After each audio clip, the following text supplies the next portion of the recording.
On the most basic level, the reason why a vacant building is selling for more than a tenanted building is that the buyer of a vacant building, who is 99% of the time the person who is going to occupy that building for their own business, is using wildly different criteria to evaluate that opportunity. So one of the first things we want to do is to take some time and say, here are the potential buyer groups.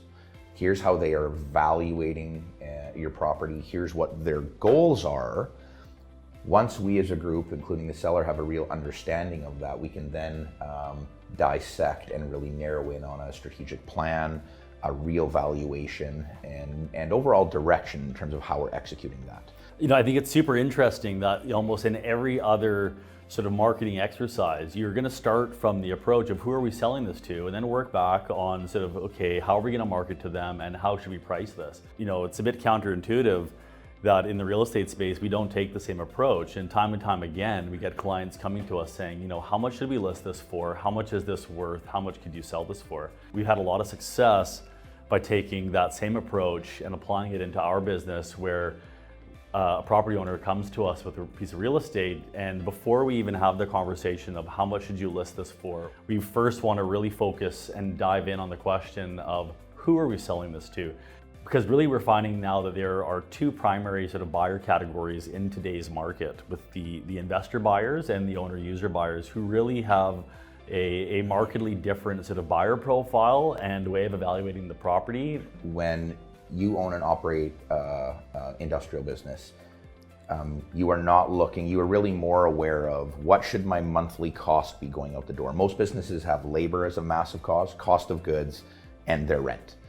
So the question I'm asking is, how much can I afford monthly or annually to put out the door to keep my business and make my business the most profitable?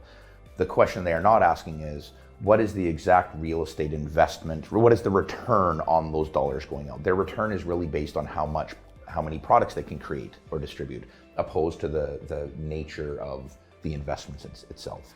The family buyer really is concerned about how much can I afford. I will spend whatever I need to buy this home to house my family. Similar to the owner users on the industrial side, they're thinking of this business as their family, and how much can I afford to house my business?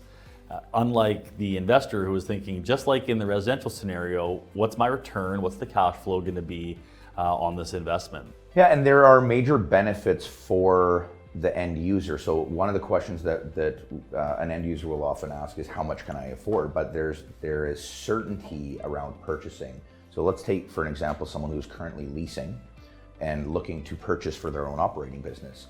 When they do go ahead and make that purchase, the first question is, how much can I afford? How much can I actually pay on a monthly basis? It's common for us to see the same building, if it's purchased by an owner user, they could go get 90 to 100% financing, whereas an investor to purchase that same building would have to come up with 50% down. So not only are they evaluating what's affordable, the environmental factors are really supporting these owner occupiers spending more money and really diving in. So, you know, they get to lock in their security. They have security if they know what their payment is going to be for the term of their mortgage, certainly the original 5-year term or whatever it looks like.